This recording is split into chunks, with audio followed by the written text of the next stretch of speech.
les amis, bienvenue dans ce nouvel épisode, bienvenue à Bangkok, on est toujours à Bangkok et aujourd'hui j'ai rendez-vous avec Eric. Eric c'est l'équivalent d'un guide, même s'il n'aime pas trop l'appellation guide, parce qu'il m'a dit que guide c'était réservé aux Thaïs, c'est un peu ce qu'il propose quand même, des excursions un peu atypiques. Aujourd'hui il va nous faire découvrir un lieu un peu incroyable, que moi-même je ne connaissais pas, pourtant la Thaïlande je connais bien, j'y suis allé plein de fois, mais je ne pouvais même pas imaginer qu'un tel lieu existait.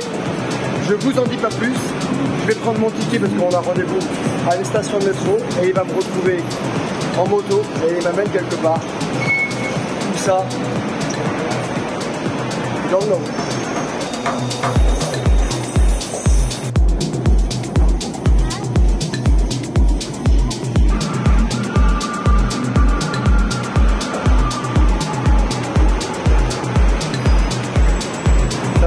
Je peux penser à un de mes copains. C'est vrai? Presque la même tête. Bah, Salut. Le téléphone il est cassé. Je sais. Là c'est déjà un signe avec Eric. C'est pas la même chose que les autres. C'est la première fois que je mets un casque. Ça fait des années que je n'ai pas mis un casque en Thaïlande. Donc je sais pas si on peut te considérer comme guide, mais ce que je peux dire c'est que tu prends bien soin de tes guests.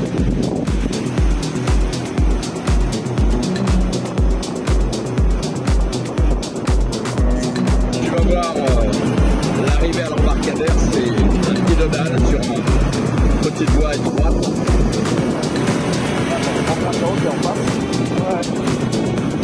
Là on arrive directement dans le ferry. Bon, Génial. voilà. Et là mon pote, tu vas te retrouver chez les locaux. Incroyable.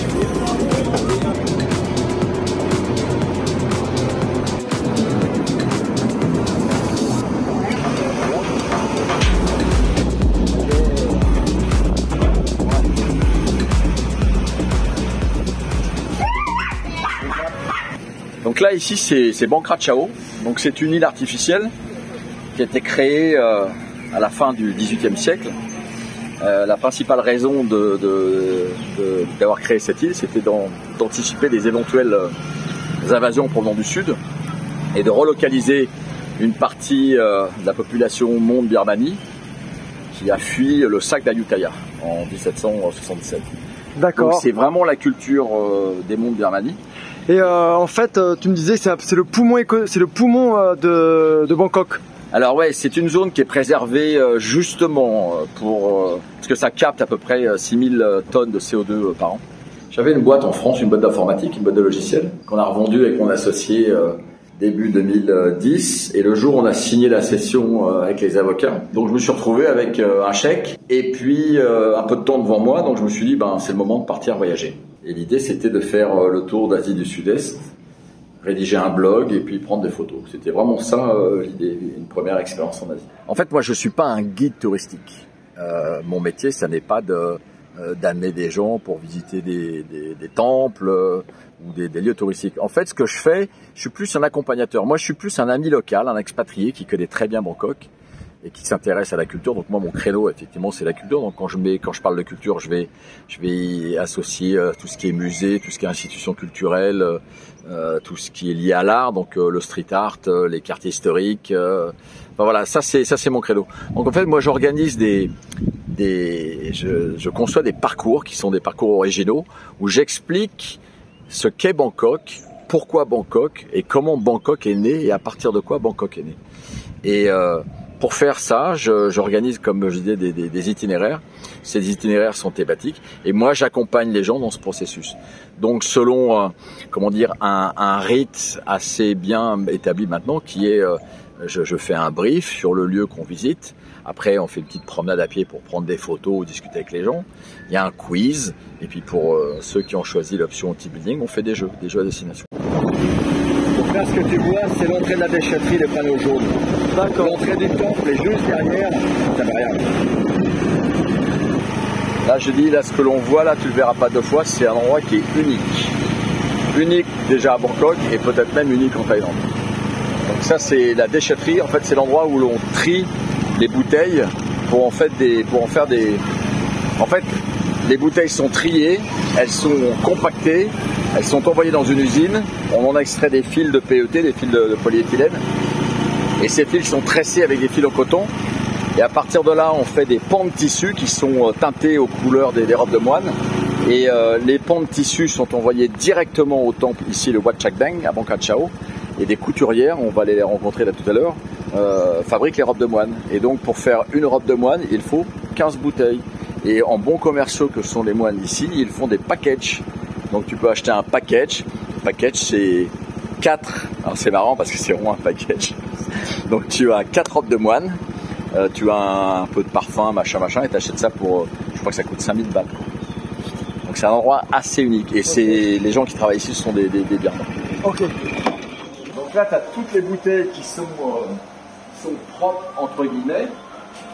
Donc tu vois les bouteilles, quand on est arrivé, les femmes là-bas, les birmanes, les nettoient, enlèvent les étiquettes, la colle, et ensuite elles sont conditionnées. Donc ce qu'on appelle le conditionnement, c'est qu'ils les mettent dans ces espèces de bacs de stockage. Et une fois qu'elles sont stockées là, elles sont toutes propres, on les voit. Elles sont déposées sous la presse.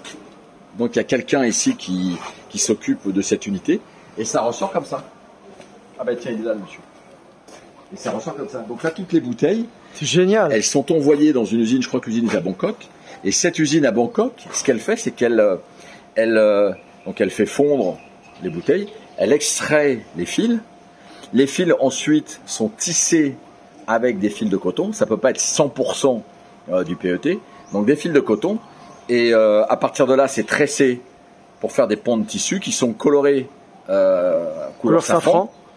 Et ensuite, ces pans de tissu enroulés sont envoyés au temple, et les couturières que je vais te présenter font les comment ça s'appelle, les robes de moine. C'est une idée géniale. C'est génial. Et mon copain moine qui m'a présenté, qui m'a fait toutes les présentations, qui m'a montré ça, en fait, il emporte. Et c'est vrai que quand tu touches, c'est super agréable et ça se froisse pas. Ouais. Donc il reste quand même le côté pratique. C'est quand même des moines, mais ils aiment porter des affaires qui ne se froissent pas. Bien sûr.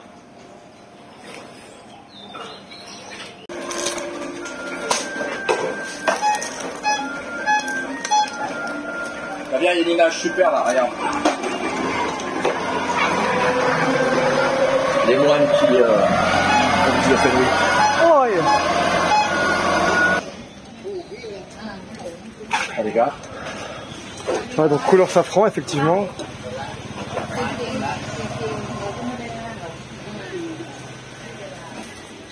Là,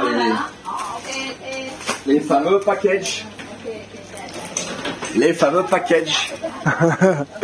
Ouais, ça. J'ai mon package. C'est 5 robes avec quoi? Qu'est-ce qu'il faut faire? Il doit y en avoir 2, mais 2 robes achetées. Ah, ils en offrent. Et là, tu vois, tout ça là, tout ce qui est empaqueté là-bas, ça part.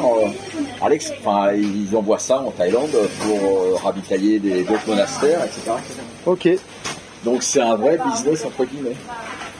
Donc ça donne des ressources à l'île, ça fait travailler des communautés. Et puis ça produit quelque chose éco-responsable.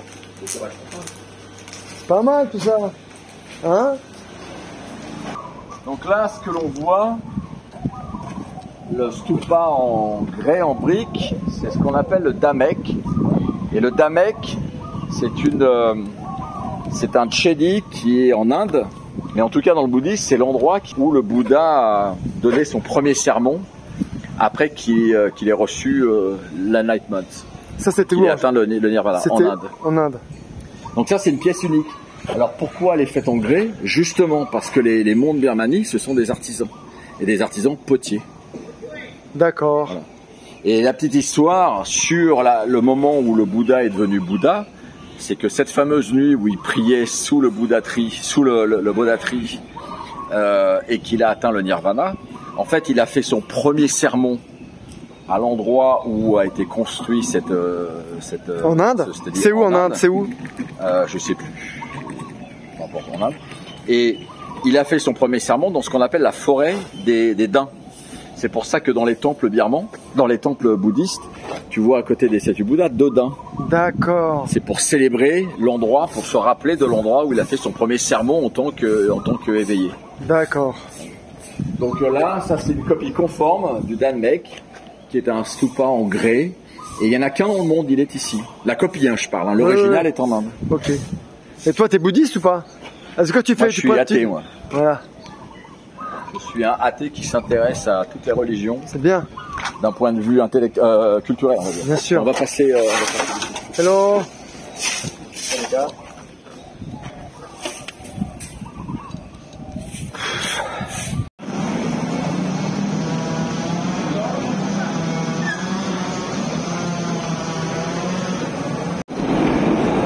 Au niveau du street art, il y a 4 quartiers, enfin il y a 4 zones dans Bangkok qui sont dédiées. Ça, c'en est une. Bangkok, qui on va inclure Tha Lan Noi. Tha Lan Noi, c'est un des plus vieux quartiers de Bangkok. Mais en gros, l'influence du street art à Bangkok, elle est vraiment très présente ici, entre Bangkok et Tha Lan Noi. C'est en gros le quartier qui est coincé entre Charoen Krung, qui a été la première rue pavée au 19e siècle sous l'influence des Français, et la rivière. Donc là, on part de Sapan Taksin et on va remonter jusqu'au début de Chinatown. Donc on est coincé entre Charoen Krung et la rivière. Donc là, il y a 2 zones distinctes pour le street art. Bangkok et Tha Lan Noi. De part et d'autre, c'est un des endroits qui a été attribué par les autorités en 2013 pour le street art.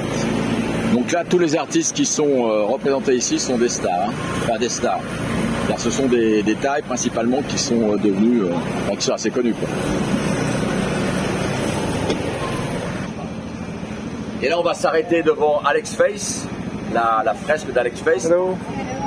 Alors lui, il a des... Ça va? Ça va? Ouais, impeccable. Alex Face, il a des fresques dans le monde entier. Par exemple, je me baladais avec un copain au Havre quand j'étais en France l'année dernière. Je suis tombé nez à nez sur une fresque d'Alex Face au Havre. Mais c'est qui Alex Face? C'est un Thaï, c'est un street artiste Thaï qui vit à Phuket, qui a commencé à Phuket et qui est maintenant très connu. Ok, et bien, on va y aller. Toutes les fresques qu'on voit là, elles sont faites par les Thaïs? Non, elles sont. Il y en a. Non, les fresques qu'on voit là, elles ont été initialement peintes dans le cadre du festival Bukruk en 2013 et également la version qu'il y a eu en 2016. C'est un mix entre des Thaïs et des occidentaux. Donc ça c'est Alex Face. Alex Face, son concept, c'est que en fait il a un enfant, il peint son enfant, il rajoute un œil au niveau de la chevelure. Et c'est un peu le concept, c'est un peu son fil conducteur. Et là, donc avant, il y a 3 mois encore, ici il y avait la fresque complète d'Alex Face. Et tu vois, tout ça là, ça a été repeint dessus. Ça y était pas. Mais c'est fait de façon un peu anarchique ou Ben là, je pense. À mon avis, Alex Face, il doit être un peu vénère. Là, t'as Zo qui est pas mal connu aussi. Oh, ici, ce seuil là, je crois que c'est Charoen Krung 36. Ouais. C'est vraiment fais gaffe au soleil. C'est vraiment le seuil. Je suis Marseillais, moi j'ai l'habitude, les gars. Oh. C'est vraiment le seuil qui a été dédié au street art en 2013, quand il y a eu la première édition du Bukruk Festival. D'accord. Eh bien, merci mon ami, merci Eric. Si on veut te retrouver, c'est www.rockaroundbangkok.com pour une bonne leçon de culture et une visite un peu atypique de Bangkok. La semaine prochaine, ce sera Bangkok by Night. On retrouvera donc Joséphine pour une dégustation dans Chinatown. Ensuite, comme chaque vendredi à Bangkok, le One Championship à Lumpini Stadium. Franchement, ratez pas ça, c'est violent. 1 inch taller. The weight is the same as Brazil meets Russia. Global.